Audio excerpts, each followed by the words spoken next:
Welcome to The Explainer.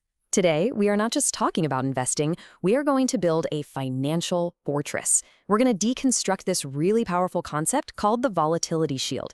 Think of it as a multi-layered strategy, one that's designed to protect your wealth when the very foundation it's all built on, global currencies, starts to show some serious cracks. Okay, let's just dive right in with a statement that probably flips everything you've ever been taught about building wealth completely on its head. For decades, right, the mantra has been, your home is your biggest asset. But Kiyosaki here, he challenges that. He says an asset is something that puts money in your pocket, and a liability is something that takes money out. So that house you live in, with the mortgage, the taxes, the repairs, it's constantly taking money out. It's a huge shift in thinking, but believe me, it is just the warm-up. And right here, this is where we get to the absolute heart of the matter. We think of our savings, our 401ks, our net worth, all measured in dollars. We think of that as solid, tangible wealth.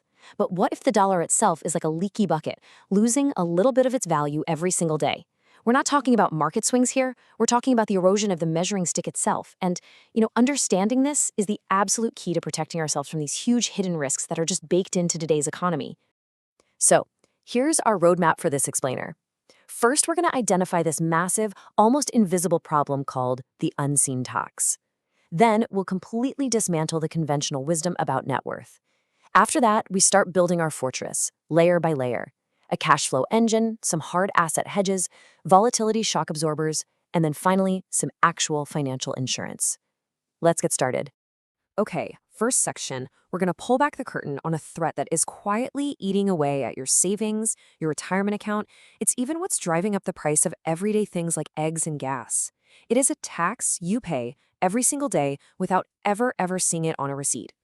So it all starts right here, with a number so massive it's almost impossible to wrap your head around: sovereign debt.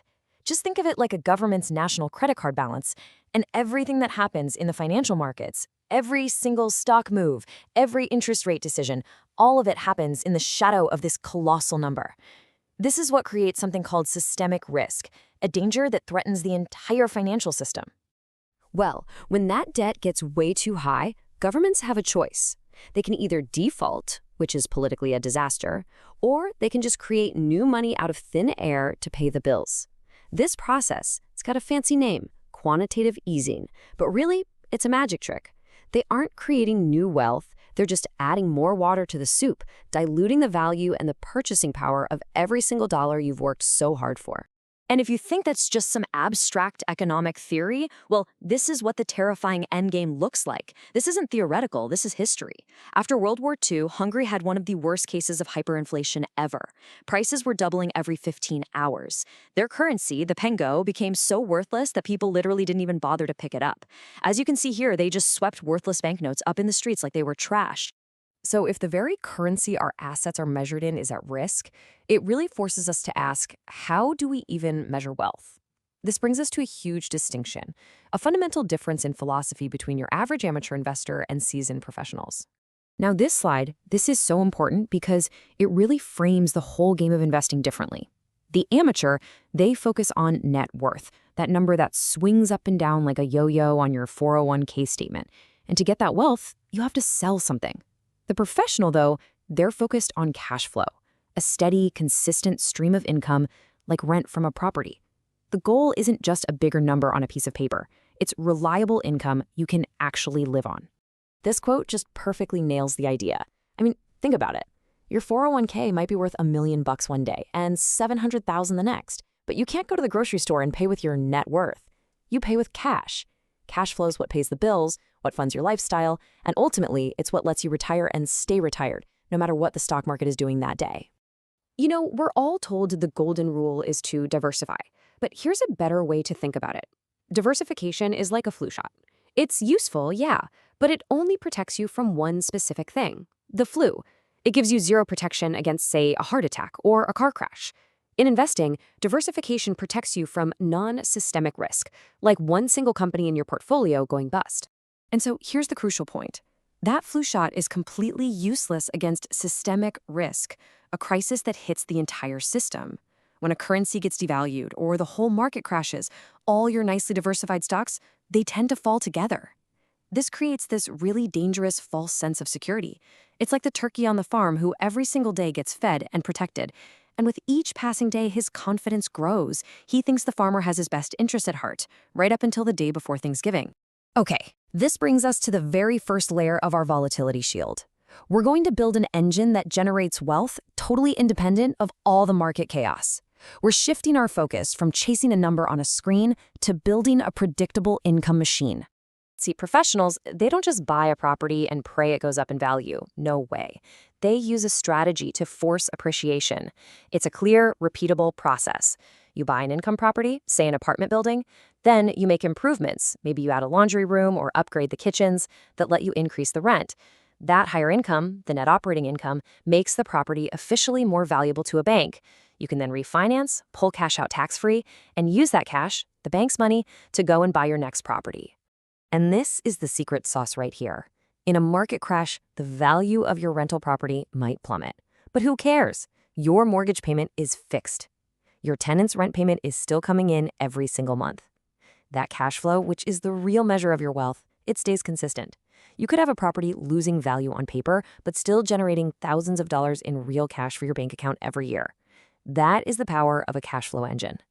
All right, so cash flow is the foundation of our fortress, but it doesn't solve every single problem. What do you do with the cash you're saving? If you just let it sit in the bank, that unseen tax of inflation is just eating it away. This is where we add our second layer, assets that stand completely outside the traditional banking and currency system. This is where hedges come into play. Think of assets like physical gold and silver or digital assets like Bitcoin. Their job is to act like a teeter-totter. On one side, you've got the US dollar. On the other, you've got gold.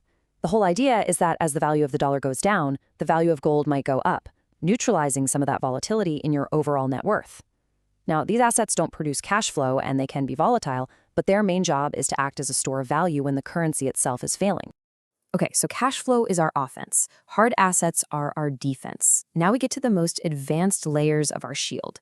This is where we shift from just playing defense to actively using the market's own fear and panic to our advantage, protecting our portfolio and maybe even profiting from the chaos.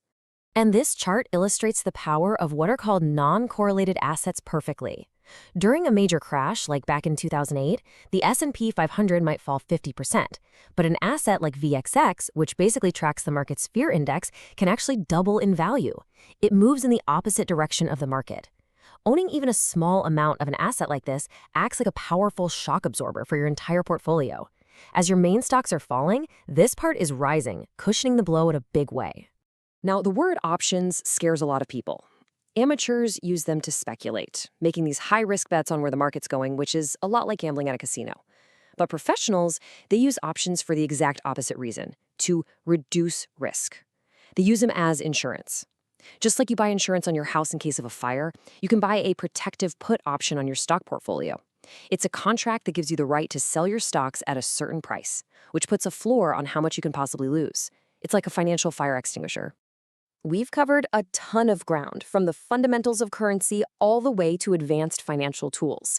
So now, let's assemble all the pieces and take one final look at the completed fortress we've designed, the Volatility Shield. So here it is, our completed fortress. As you can see, it's not about one magic bullet solution, but a strategic, layered defense. The foundation is your cash flow, giving you consistent income. On top of that, you have hedges like gold to preserve your savings. Then you add the shock absorbers like VXX to cushion you against crashes. And finally, you have explicit insurance through options to cap your losses. Each layer is designed to protect you from a different angle of attack. Look, this explainer wasn't about giving you financial advice. It was about providing a framework for thinking differently about risk and wealth in a very, very uncertain world. The conventional strategies that worked in the past might not be enough for the systemic challenges of the future. And so the final question is one that only you can answer for yourself. Is your financial plan built on hope, or is it built like a fortress?